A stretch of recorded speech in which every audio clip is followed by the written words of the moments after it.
So this is Byrne Fischer. Now, Byrne plays very boring. Okay, pretty boring. I don't like it. Look at that. Oh, okay, now he plays E3. Okay, if your opponent plays E3, you got to raise your hand to get a better opponent. Byrne was a candidate for the World Championship and played E3. Are you mad? Okay. Terrible move. Okay. Now, what's funny is this game reminds me of the last game. Fischer plays bishop a6. Okay. Now, in the last game, if you remember, Fischer played rook e8 and e5 and opened up the center. Remember? It was the last game. I wasn't even in here for that. Right, but then then Fischer did that here. Yeah, he played rook e8 and e5. See? Yeah. Open that up. Now, the problem with a lot of people, if you can call them people, is they start crying. And I'm like, why are you crying? And they always say the same thing. I have an isolated pawn. Right? Remember when you were like in Alabama in elementary school, like third grade, and some girl was crying and you were like, why are you crying? Didn't she always say, because I have an isolated pawn? Right? Yeah, right? Yeah. Okay. Well, isolated pawn don't mean nothing. When I said that, I was thinking of foot massage don't mean shit. I give my mother a foot massage. That's what I was thinking. Yeah. Like, that don't mean nothing. It can mean something. No. Yeah, it No, does. no. I've had games. Okay, so, yeah. So you have to have active pieces, which you don't usually have. You got to have active pieces. Okay, pawn don't mean nothing. Okay, I give my mother a foot massage. Okay, you can't, you got to, So, okay, isolated pawn. Ooh, isolated pawn, no. Okay, but that's pretty good. And then that's pretty good. And it's all good, right? Where's it good, Karen? Where? In the hood. In the hood. It's good in the hood. Right. Okay. All. What? I was going to say all. Okay. All? What? Okay. Now, Byrne played a terrible move. Frankly, terrible. Okay. When you don't castle, especially you at home, you get checkmated on F2 and F7. You get scholars mated. Then when you improve your chess, which will happen to some of you in a few years, you'll castle when you learn how, and then you won't, then you're fine. So when you castle, you defend these squares. Now Fischer don't care about F7 because he's got something else defending it, and there's a 0% chance white's going to attack F7. You see what I'm saying? Mm-hmm. So Fischer don't care about that. Byrne, on the other hand, like we got knight G4, we got the other knight to G4, we got knight D3, you better defend F2. And Byrne, who studied German in college, said, "Ich don't think so." And he played rook FD1. Boo! Terrible move. And now black's already winning. Okay. And black played the obvious move, knight to D3. Ow. Okay. Then he blundered again. He played queen C2 because now he has the latent potential. See, he's attacking it. Mm-hmm. And then Fischer's like, whatever. Yeah, and then white's king starts running around. That's good at your king running around. Yeah, so that is just terrible. Rook FD1, queen C2. Now, here's what happens. Let me explain what happens. You listening? Because this happens to you.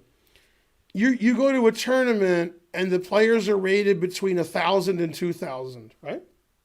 A lot of people are like that, right? Mm-hmm. Like at this one. And then one of them is, playing losing moves, and the other one's not playing the winning moves. So the game just goes on and on and on, and the moves don't make any sense. It's like about equal, right? That's like every game in that room. Every game ever played is one side like hangs everything, the other side doesn't take it, and then the game never ends, and it's a terrible game. When grandmasters play, they play the opposite. They don't play terrible moves, so the game goes on and it's a draw, and then Geary complains. Okay. Occasionally, a grandmaster plays bad, or you have a mismatch where grandmaster plays doofus. And then, you see that. In this game, grandmaster played bad, and Fischer's all over him, right? If Byrne was playing like a 1400, he'd just win. And then the engine would say, man, Byrne, you were losing. But the 1400's like, what? Okay. But Fischer's not 1400, he's at least 1500. Now, black just sacrificed a piece, right? Mm-hmm. And then see what the engine says? Yeah. Yeah, it says like white resigns. So that was two terrible moves in a row.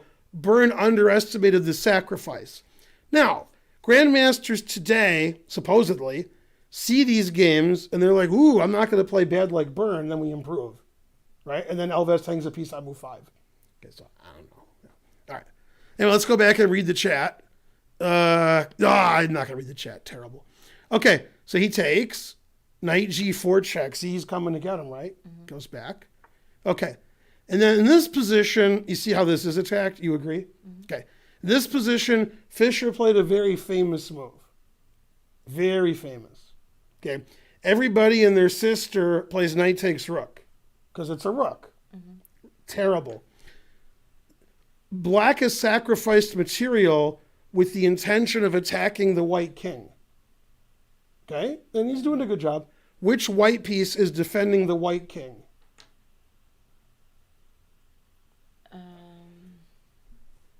It's right in front of it. Well, I mean, the bishop's in front of it. Right. So he took it. Now it's not. Okay. Okay. Now, does white have a white squared bishop? No. Does black have a white squared bishop? Yeah. Okay. Now you see this diagonal, right? Mm-hmm. I'll show them because they can't see my finger. Okay. You see that diagonal, right? You see what I'm saying? Mm-hmm. Okay. Now, what is impeding black from being on that diagonal with a bishop and a queen? Why can't you just, what's wrong? What's in the way? Well, the pawn. Right, not anymore. Bam. Okay, so black's down a piece, and then the engine says like plus a billion. Right? Mm-hmm. Okay, so he takes it, and then always retreat, right? Check. Moves his king. And then he plays queen d7. He wants to play queen h3. And he wants to play rook a d8. You see that bishop? You see that? Man. Okay. Oops. Okay. Now, according to my 60 memorable games, I wasn't there. I don't know. There were 2 GMs in the analysis room, right? Analyzing the game. And they said white's better, maybe white's winning because white's up a piece, right? And then white resigned. What's the engine say? Well, it's 7. It says black's up 7. Yeah. Right. Now, I know some GMs, white's better? White's getting crushed. White's got nothing. White's just getting mated. Okay. And then, yeah. You can't, there's nothing you can do, right? All the variations is plus 1,000. Now, Fischer was like, oh man, I can't believe he resigned. I wanted to play all these beautiful moves and so forth, right? Okay, and one of the variations was King G1, okay? And now the engine wants to just keep attacking, right? But if I remember correctly, and I don't, Fischer wanted to do this.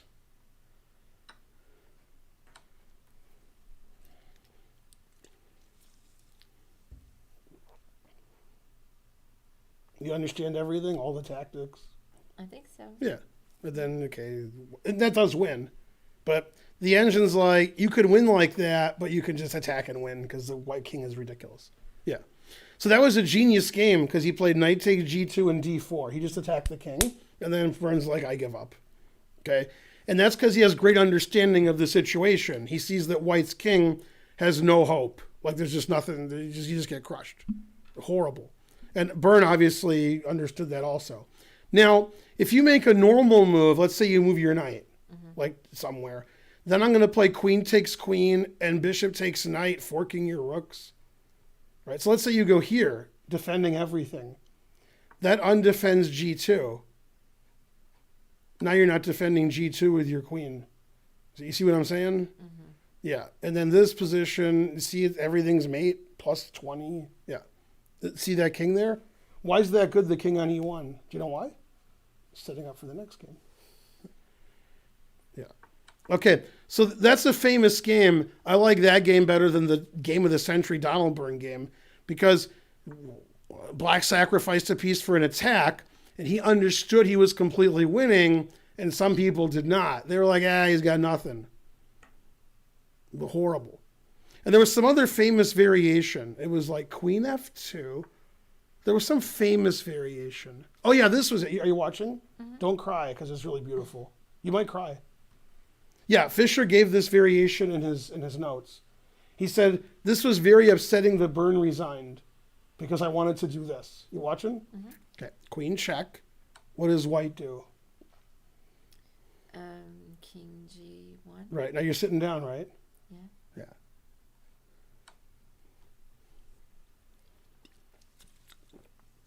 If Fischer did that, he would have been given a mic to drop. That move you're not going to understand unless you look forever. That's too complicated. Yeah. Right? Okay, so if you take with the queen, obviously this is mate. So that was easy, right? Mm-hmm. The rook is overworked. It's defending the knight and the e1 square. So now we take the knight. You see how this is going on? Mm-hmm. And if you take it, it's mate. Okay. So Fischer was like, why did he resign? I wanted to do that. Because, you want to play there. And that guy didn't resign. The guy I was playing blitz with, so I got to sack my queen for a similar mate. Because it was blitz chess. So, yeah. Yeah, I missed that game. Right. You were like, Ben's just going to lose every game, and you left. Yeah, I mean, you were right, but I cheated a little.